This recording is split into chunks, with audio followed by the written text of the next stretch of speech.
오늘의 사연 시작합니다. 안녕하세요. 저는 20대 중반 남자입니다. 저는 취업을 하기 위해 공부를 하고 있고요. 형네 가게에서 일하면서 용돈 받아가며 생활을 하고 있습니다. 최근 저에게 생긴 나름 재미있는 이야기를 해볼까 합니다. 저는 21살 때 좋아하던 여자가 있었어요. 꽤나 콧대 높은 여자였습니다.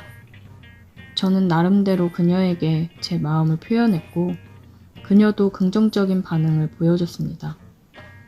그래서 조금 더 그녀 마음에 들기 위해서 돈을 아끼고 아껴 그녀에게 선물도 사주고 밥도 사주고 그랬어요. 완전 호구였던 거죠. 제가 선물도 주고 밥도 사주고 그럴 때마다 그녀는 제게 팔짱을 끼며 오빠밖에 없다며 고맙다고 얘기를 하고는 했습니다. 이제 그녀에게 고백할 일만 남았다고 생각을 했죠. 저는 그녀가 갖고 싶다던 선물을 준비해 그녀에게 고백을 할 준비를 했고 그녀가 기다리고 있는 카페로 갔습니다. 미니야, 오빠 왔어? 손에 들고 있는 거 뭐야? 내가 저번에 말했던 거야? 갖고 싶다고 해서 샀어. 미니, 너랑 진짜 잘 어울리겠더라. 대박, 오빠 진짜 짱이다. 고마워. 미니야, 나 실은 너한테 할 말이 있는데. 아, 오빠 잠깐만. 여보세요? 응, 왔어? 알겠어, 나갈게. 미안, 오빠. 나 일이 생겨서 지금 나가봐야겠다. 미안해. 이건 잘 쓸게. 그럼 언제 또 시간 돼? 나 할 말 있는데. 내가 연락할게. 그녀는 전화통화 후 급하게 나가더라고요. 창문으로 떠나는 그녀를 보는데 웬 외제차를 타고 남자랑 같이 갔습니다. 그 이후로 저는 그녀에게 연락을 했지만 그녀는 답이 없었어요. 며칠 후 친구에게 들으니 제가 완전 호구 잡힌 거라고 소문이 다 났다고 하더라고요. 호구도 이런 호구가 없다고 떠들고 다녔답니다. 저는 그녀가 정말 좋았기 때문에 진심으로 마음을 표현한 건데 그녀는 뒤에서 저를 까내리고 있었더라고요. 그 이후로 저는 살도 더 빼고 외모도 가꾸고 자기 관리를 하며 지냈습니다.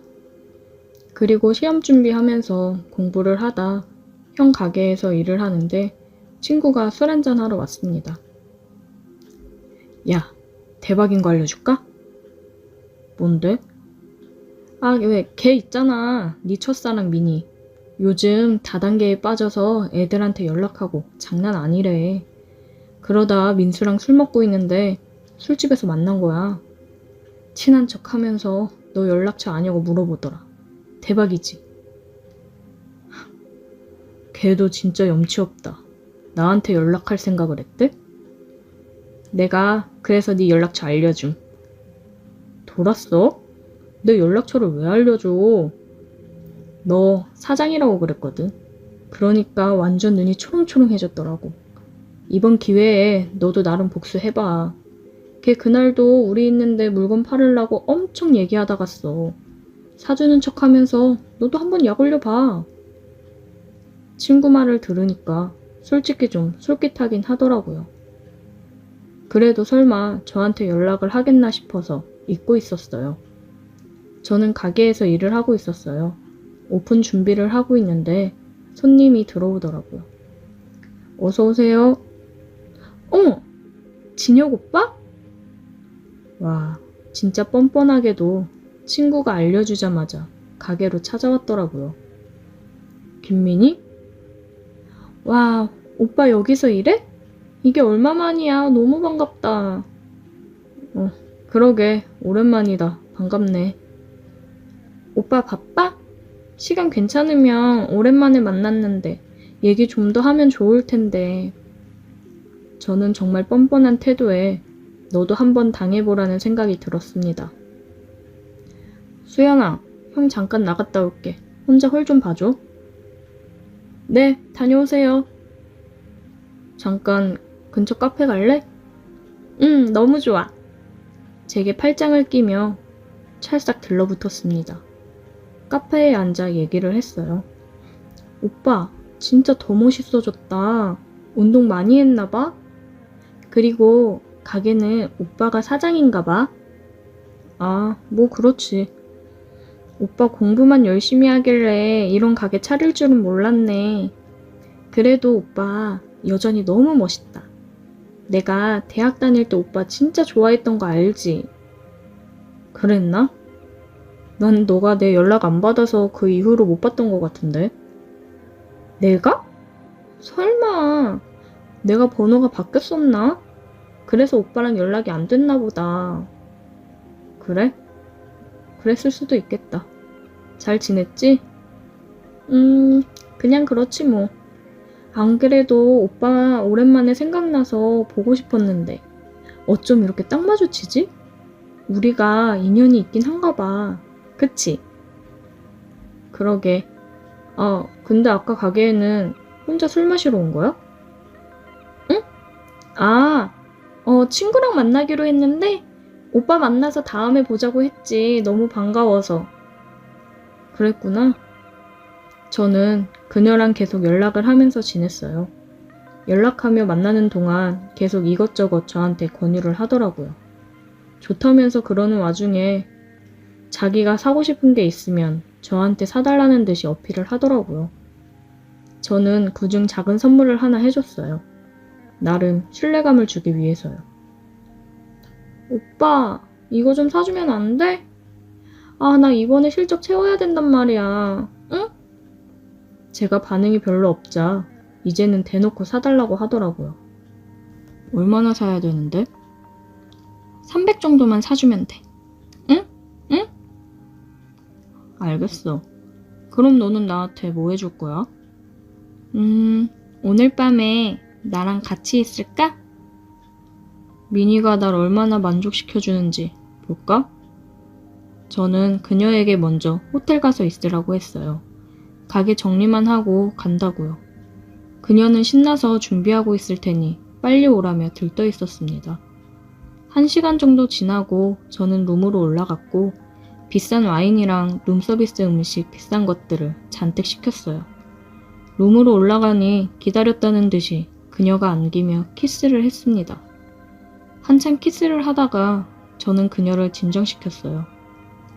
잠깐만, 룸서비스 시켰어. 와인 한잔 하면서 분위기 좀 내야지.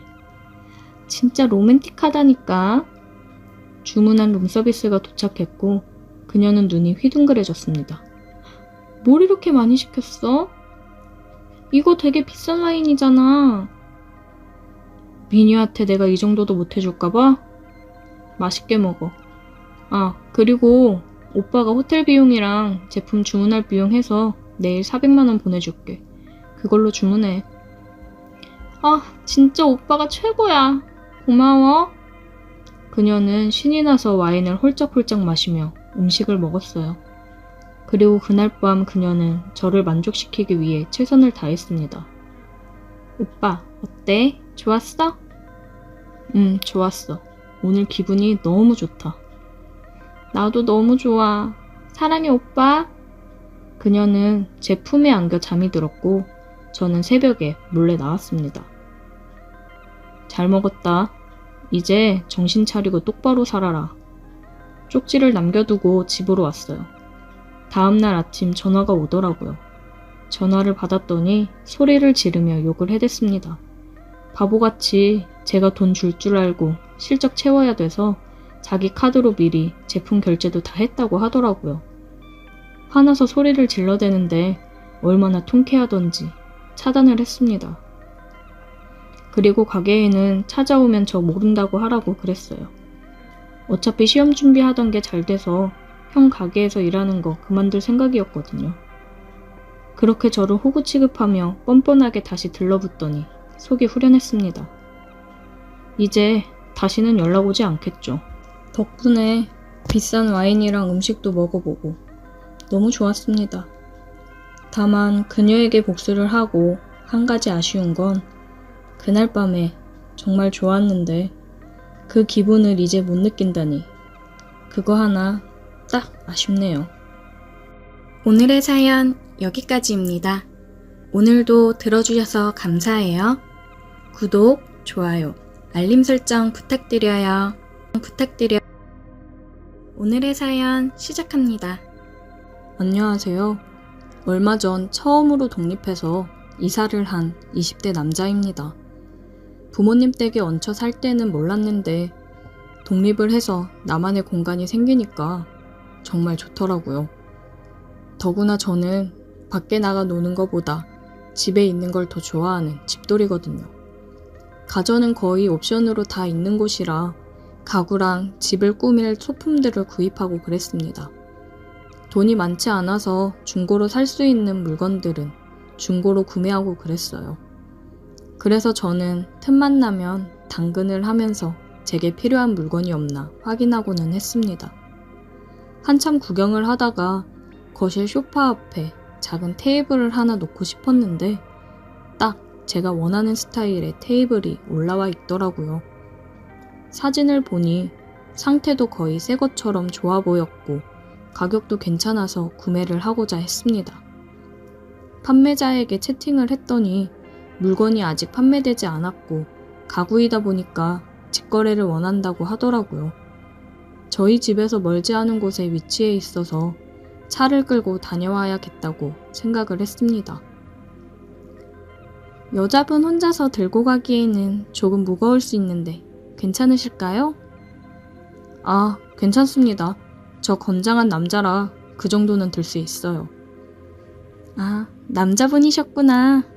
네, 그러면 내일 뵐게요. 다음날 저는 약속된 시간에 맞춰 테이블을 가지러 출발을 하려고 했는데 판매자분께 연락이 오더라고요. 죄송해서 어쩌죠? 제가 오늘 급한 일이 생겨서 내일로 미뤄야 될 것 같아요. 어쩔 수 없죠. 그럼 내일 갈게요. 너무 미안해요. 내일은 꼭 시간 빼놓을게요. 나가려고 준비까지 다 했는데 살짝 짜증이 나긴 했지만 싸게 사려면 어쩔 수 없지 싶었습니다. 나갈 준비를 하고 나온 김에 그냥 친구랑 저녁이나 먹고 들어가야겠다 생각을 했어요. 오랜만에 친구는 만나서 술 한잔하고 집에 들어왔습니다. 씻고 침대에 누웠는데 판매자분께 연락이 와 있더라고요. 내일 12시쯤 시간 괜찮으면 그때 올래요? 네, 저는 아무 때나 상관없어서요. 그럼 12시에 갈게요. 저는 지금 딱히 일을 하고 있던 게 아니어서 시간이 남아 돌았기 때문에 빨리 받아오면 좋은 거니까 12시에 가겠다고 했습니다. 다음날 판매자분이 알려주신 주소로 찾아갔어요. 초인종을 누르고 기다리고 있었습니다. 되게 섹시하게 생긴 여자가 문을 열고 나오더라고요. 왔어요? 어제는 정말 미안했어요. 아, 아닙니다. 괜찮아요. 들어와요. 굉장히 딱 달라붙은 옷을 입고 저를 맞이해준 여자를 보고 눈을 어디다 둬야 할지를 모르겠더라고요. 괜히 헛기침만 나왔습니다. 잠깐 소파에 앉아 있어요. 마실 것 좀 갖다 줄게요. 그녀는 주방으로 가더니 시원한 오렌지 주스 한 잔을 가져다 줬어요. 감사합니다. 소파에 앉아서 집을 둘러보는데 깔끔하게 인테리어를 잘 해놨더라고요. 제가 딱 원하는 분위기였습니다. 근데 테이블은 본인이 쓰시려고 사는 거예요? 네, 얼마 전에 독립해서 그냥 제가 원하는 분위기로 집 좀 꾸미고 싶어서요. 젊은 총각 같아 보이는데 되게 세심한가 봐요. 집에 있는 걸 좋아해서 제가 좋아하는 편한 분위기로 꾸미려고요. 인테리어에 관심도 많고요. 잘 됐다. 실은 내가 이사를 가거든요. 그래서 물건 하나씩 내놓고 있었는데 필요한 거 있으면 가져가요. 내가 약속 취소한 것도 미안하고 여러 사람 들락거리면서 물건 내놓는 것도 귀찮기도 하고. 이사 가실 때 다 가지고 가면 되지 않아요? 내가 남편이랑 주말 부부거든요.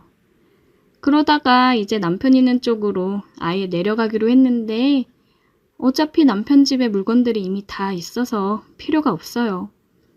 필요한 거 있으면 가져가요. 결혼하셨구나. 저는 너무 젊고 이쁘시길래 미혼이신 줄 알았는데. 어머, 고마워라. 오랜만에 이쁘다는 소리 들으니까 기분이 좋네. 진짜 빈말이 아니라 예쁘세요. 남편분도 속상하시겠어요. 이렇게 이쁘신 분을 두고 주말부부 하면서 많이 힘드셨겠어요.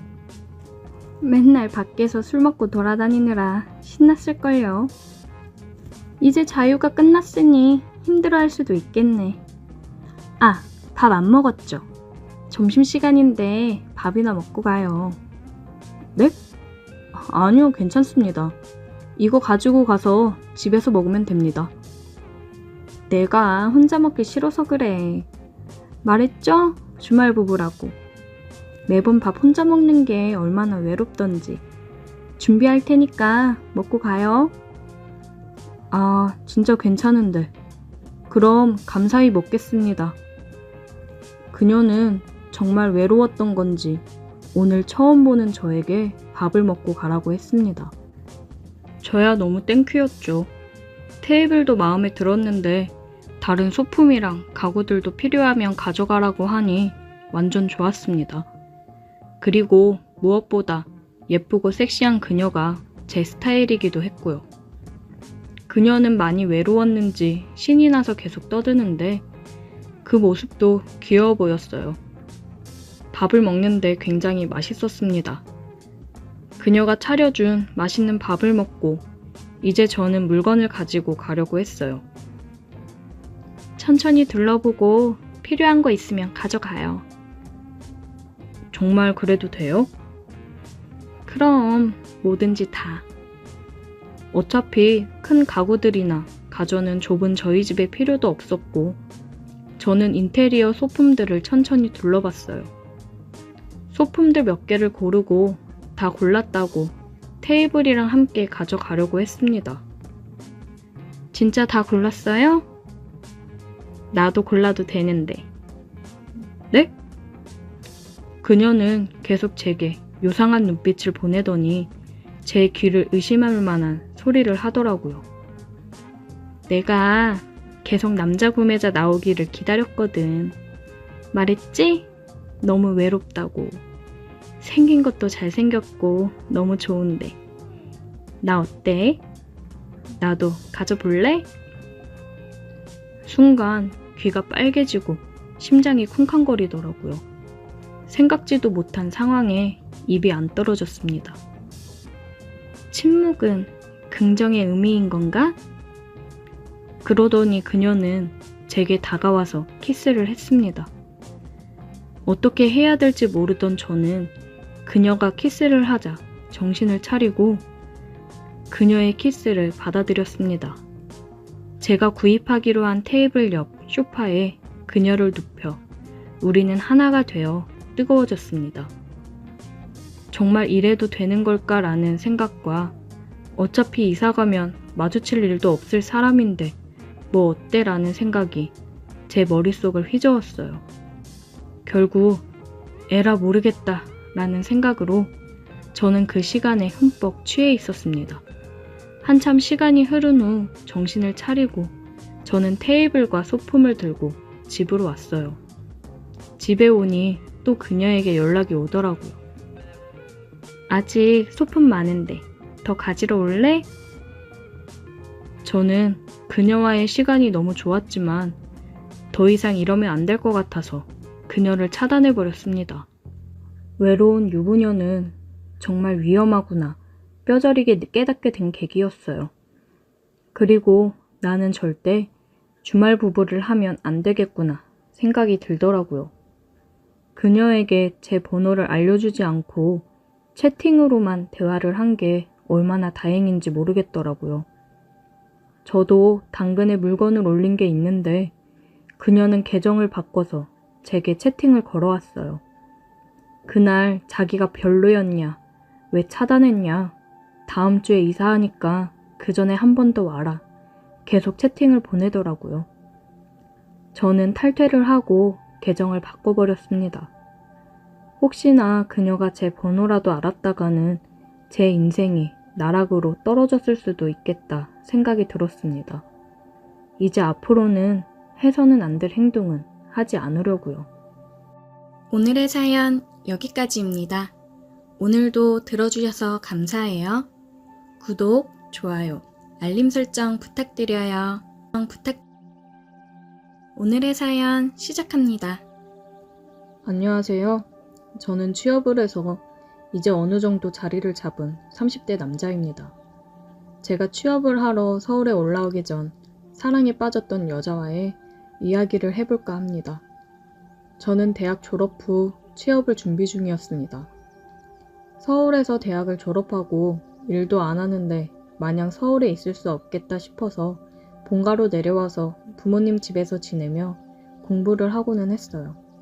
제가 일도 안 하고 공부만 하니까 부모님이 공부하는 건 좋은데 어느 정도 네 밥벌이는 좀 해야 되지 않겠냐고 하시면서 집 근처에서 편의점을 운영하고 계시는데 저보고 야간에 알바라도 하라고 하시더라고요. 알바해서 용돈 받아 쓰라고요. 무슨 야간 편의점 알바냐 뭐라 하고 싶었지만 성인이 돼서 부모님께 매번 손 벌리고 사는 것도 아닌 것 같아서 알겠다고 했습니다. 야간에는 손님이 많지 않아서 틈틈이 공부를 할 수 있었어요. 야간에 알바를 하면서 느낀 건데 정말 평소 그냥 진상도 많은데 술 먹고 술에 취한 진상들은 상대하기가 힘들다는 걸 뼈저리게 느꼈습니다. 이제 부모님이 야간에 편의점 일하러 나오신다고 하면 괜히 걱정이 되겠더라고요. 그래서 부모님께는 야간에는 무조건 알바를 쓰라고 얘기도 드렸습니다. 그리고 한 달 정도 알바를 했는데 매일 같은 시간대에 와서 컵라면이나 삼각김밥, 빵 이런 거를 사서 먹고 가는 여자가 있었어요. 매일 같은 시간쯤 와서 부실하게 먹고 가는 여자가 괜히 신경이 쓰였습니다. 저도 무슨 오지랖이었는지 모르겠지만 살도 없는데 매번 삼각김밥 한 개 이런 식으로 먹는 걸 보니 안쓰럽더라고요. 그녀는 테이블에 앉아서 또 삼각김밥을 먹고 있었고 저는 도시락이랑 음료를 챙겨 그녀에게 건넸습니다. 이거 괜찮으시면 가져가서 드세요. 네? 어차피 조금 있으면 폐기해야 되는 도시락이거든요. 근데 먹는 데는 문제 없어요. 매번 삼각김밥 한 개만 드시는 것 같아서 기분 나쁘셨으면 죄송해요. 그래도 새벽까지 일하시는 것 같은데 든든하게 챙겨 드셔야 버티죠. 저를 쳐다보는 그녀의 눈을 보니 내가 괜히 실수한 거 아닌가 생각이 들더라고요.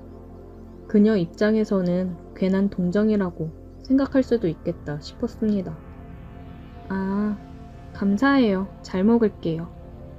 그녀는 살짝 울 것 같은 표정을 하고 있었습니다. 저는 괜히 화제를 돌리려 말을 걸었어요. 근데 매번 같은 시간에 거의 오시던데 그때 일이 끝나시나 봐요.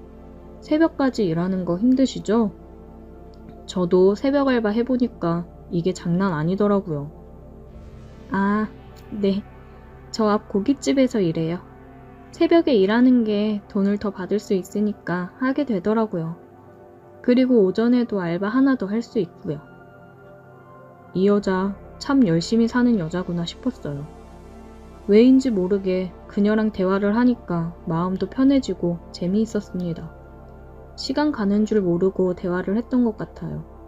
다음 교대 알바가 오고 나서야 시간이 이렇게 흘렀구나 깨달았습니다. 벌써 시간이 이렇게 됐네요. 제가 너무 붙잡고 있었죠? 아니요. 저도 즐거웠어요. 사람이랑 이렇게 편하게 대화를 해본 게 얼마만인지. 고마워요. 가볼게요. 그녀는 왜인지 모를 아픔을 가지고 있는 사람 같았어요. 저는 그런 그녀가 자꾸만 신경이 쓰였습니다. 그런 사람 있잖아요. 그냥 옆에서 지켜주고 싶은 보호 본능을 일으키는 그런 사람이었습니다. 그 이후로 그녀가 편의점에 오면 저는 그녀와 함께 폐기 도시락을 먹고는 했어요. 그녀가 부담스럽지 않게 어차피 폐기될 거고 저도 밥을 먹어야 된다고 같이 먹었습니다. 그녀는 가끔 분식을 사오거나 커피를 사오고는 했어요. 아무도 없는 야간 편의점이 저희 둘만의 아지트가 되었습니다. 그녀와 함께하는 시간은 정말 편안하고 행복했어요. 우리는 서로에게 호감이 있었고 편의점이 아닌 밖에서도 따로 만남을 가졌습니다. 그녀와 저 둘 다 쉬는 날을 맞춰 밖에서 데이트를 했어요. 함께 영화도 보고 유명한 맛집 찾아서 맛있는 것도 먹고 그랬습니다. 저녁이 되어서 우리는 술을 한잔 하기로 했어요. 저는 돈 없는 취준생이고 그녀도 돈이 없어 힘들기 때문에 술을 사서 그녀의 집에서 마시기로 했습니다. 우리는 술을 마시면서 서로에게 더 끌리기 시작했습니다. 서로 취기가 올랐고 눈을 마주치면 서로를 바라보는 눈빛에 빠져들었어요. 그렇게 홀리듯 우리는 입을 맞추었습니다. 한참 키스를 하고 그녀와 하나가 되려는 순간 그녀가 저를 붙잡았어요. 잠깐만. 왜 그래요? 나 못한 얘기가 있어. 내 얘기 듣고 현우 씨 마음이 변함이 없다면 그때 나를 안아줘.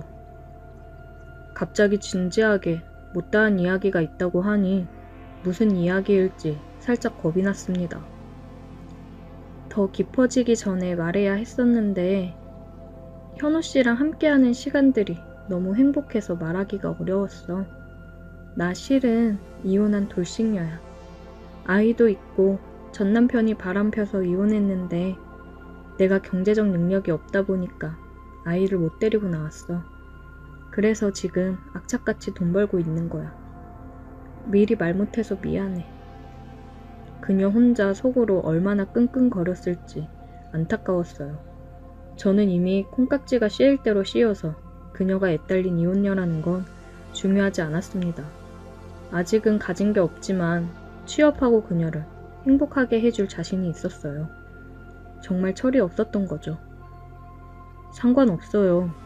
당신 과거가 어떻든 나는 그냥 당신 있는 그대로를 다 사랑해요.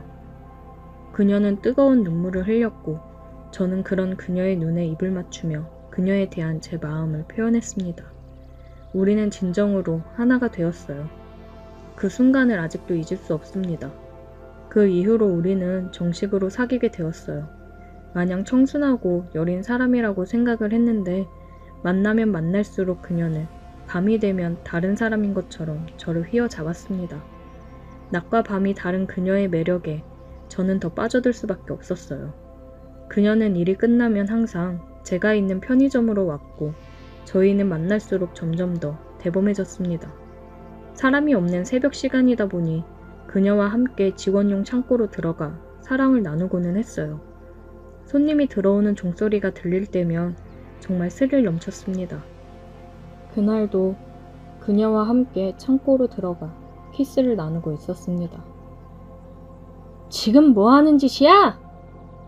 그때 창고 문이 벌컥 열리더니 아버지가 들어왔어요. 아버지! 너 이 자식!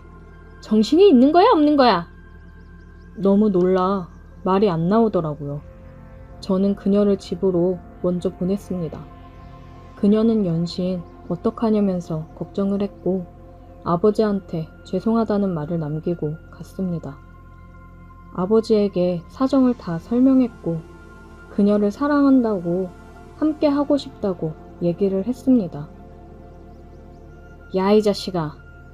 내가 너 이러라고 그 비싼 대학 등록금 내주면서 보낸 줄 알아?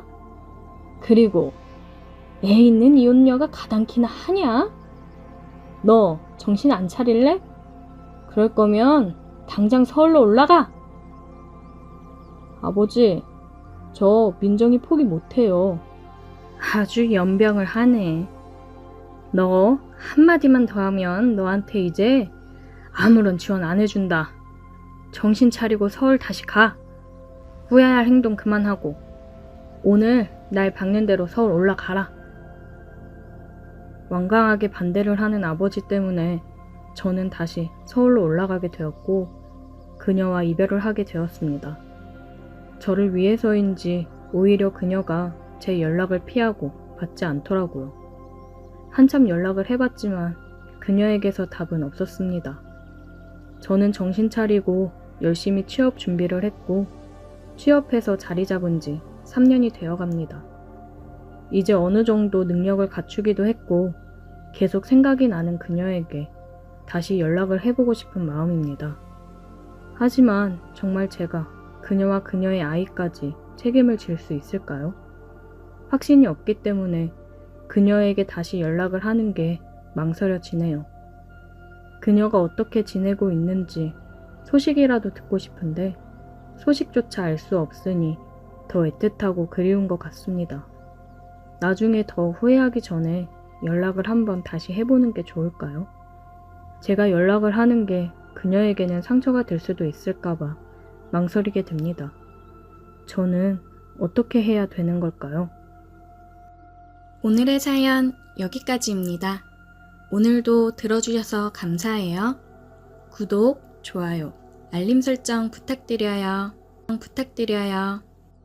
오늘의 사연 시작합니다. 안녕하세요. 저는 30대 초반의 남자입니다. 얼마 전 아버지 사업을 물려받기 위해 퇴사를 하고 그 전에 여행이나 좀 다녀오자 싶어서 차 끌고 양평 놀러 갔다가 교통사고가 났습니다. 뒤에서 제 차를 박아 상대편 100% 과실로 제 차 수리비며 병원비 모두를 그쪽 보험사에서 해결해 주기로 했어요. 저는 첫날에는 크게 다치지 않은 것 같아서 그냥 집으로 왔는데 다음날 일어나 보니 온몸에 안 아픈 곳이 없더라고요. 그래서 집 근처 재활병원을 찾았어요. 그동안 10년 넘게 운전을 하면서 완전 무사고 경력이 자랑이었는데 제 과실은 아니지만 사고가 났다는 게 너무 찝찝했습니다. 아무튼 병원에 도착했더니 교통사고 당해서 왔다고 하니까 의사 선생님이 이런 일에 능숙하신 듯 제 과실이냐고 묻더라고요. 상대방 과실이라고 했더니 바로 엑스레이 사진도 찍고 몇 가지 검사도 추가로 받았습니다. 저보고 입원할 거냐고 묻더라고요. 입원할 정도로 아프진 않은 것 같아서 그냥 통원 치료를 할까 했는데 입원해서 치료받는 게 훨씬 편할 거라고 하길래 알겠다고 했습니다. 안 그래도 제가 사는 집에 에어컨이 시원찮아서 덥기도 했고 병원에 입원해서 누워있으면 합의금을 조금 더 잘 쳐준다는 이야기도 생각이 났어요. 안 그래도 여기저기 쑤시고 아프던 차에 잘 됐다 싶더라고요. 그렇게 동네 작은 병원에 2인 1실에 입원을 했습니다. 재활병원이라 그런지 환자의 대부분은 교통사고 환자였고 거의 다 나이롱이었어요. 저도 비슷한 처지라서 뭐라고 말을 할 상황은 아니지만 저와 같은 방을 쓰는 아저씨는 택시기사라고 하더라고요. 진짜 제가 그 병원에 입원해 있는 동안 얼굴을 본 적이 손으로 꼽습니다. 아마 보험사에서 나온다는 연락 받으면 그때만 병원으로 돌아오는 것 같았어요. 저게 바로 밖에서만 듣던 나이롱 환자인가 싶었는데 사실 나중에 알게 된 사실은 그 병원 대부분의 환자들이 그런 식으로 보험금 받기 위해서 가짜로 입원해 있는 사람들이더라고요. 덕분에 저는 2인실이지만 마치 독실처럼 사용할 수 있었습니다. 병원에 입원해 있으니 하루 이틀은 편하고 좋았는데 점점 지루해지더라고요. 아침에 늘어지게 자다가 밥 먹으라고 깨우면 일어나서 대충 밥 먹고 오전에 의사가 와서 형식적으로 불편한 곳 없냐고 물어보고 가요. 그리고 대부분 점심 먹을 때까지 아무것도 할 게 없어서 또 누워만 있다가 점심 먹고 낮잠 자고 있으면 재활치료 받으라고 간호사가 깨우러 옵니다. 하루 종일 누워있다가 재활치료 받으러 갈 때가 유일하게 일어나 걷는 시간이에요. 그럼 엘리베이터 타고 내려가서 1시간 정도 재활치료 비슷한 거 받고 따뜻한 팩을 한다거나 안마 기계를 붙여놓고 30분 정도 누워있다 옵니다. 그리고 저녁 먹고 나면 오후에 간호사가 한번 들러서 상태 체크하고 가는 것이 전부입니다. 별다를 것 없는 하루가 계속되었고 진짜 지루했어요. 정말 무료하고 지루해서 옆 침대에 택시기사 아저씨가 매일 밖에 나가서 노는 것이 이해가 되더라고요. 그나마 한 가지 제가 유일하게 기다리는 시간은 바로 하루 한 번 물리치료 받는 시간입니다. 물리치료 자체가 별로 특별할 일은 없지만 이 병원 안에서 가장 예쁜 아가씨가 옆에서 치료를 담당해주고 있어서 너무 좋았습니다. 남자도 있었지만 저는 첫날부터 예쁜 여자가 담당이었고 그 뒤로 매일같이 같은 사람이 저를 치료해 주었어요. 치료 내용은 별것 없었습니다. 맨살 위에 젤을 뿌리고 안마기 같은 기계로 한참 문질러주기도 하니까 시원하기도 하고 예쁜 아가씨가 해줘서 더 기분 좋더라고요. 나이는 20대 후반이나 많이 봐줘야 30대 초반으로 보였는데 엄청난 미인은 아니지만 동글동글한 얼굴도 귀엽고 약간 살집이 있는 편이라서 오히려 더 보기 좋고 제 스타일이었어요. 원래 통통하고 볼륨 있는 몸매의 여자를 좋아했기 때문에 매일 그녀를 만나는 시간이 가장 행복했습니다. 안 그래도 병원에 갇혀 있으면서 답답하고 여자 구경도 못하는 상황인데 유일하게 한 줄기 빛처럼 제 스타일의 예쁜 여자와 대화도 나누고 치료도 받는 일석이조의 시간이었습니다. 처음엔 그녀에게 호감을 얻고 싶고 친해지고 싶어서 일부러 더 많이 말을 걸었습니다. 농담도 주고받고 치료받는 동안 대화도 나눴는데 저랑 개그 코드도 맞고 여러모로 저와 잘 맞는다 싶었어요. 이거 잘하면 병원 퇴원하기 전에 꼬셔서 나중에 밖에서 따로 만날 수도 있지 않을까 하는 상상을 했습니다. 물리치료를 받으려면 커튼을 치고 그 안에서 따로 침대에 누워서 받습니다. 그러다 보니 밀폐된 공간에서 남녀가 같이 있으니 묘한 기분이 들었어요. 일주일 가까이 그녀와 매일 같이 보면서 많이 친해진 어느 날이었어요.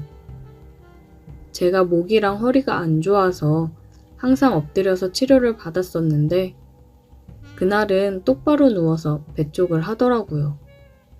항상 엎드려 있었기 때문에 치료하는 동안 얼굴을 마주 볼 일도 없었고 그녀의 손길에 제가 반응이 오더라도 엎드려 있어서 가릴 수 있었는데 난감했습니다.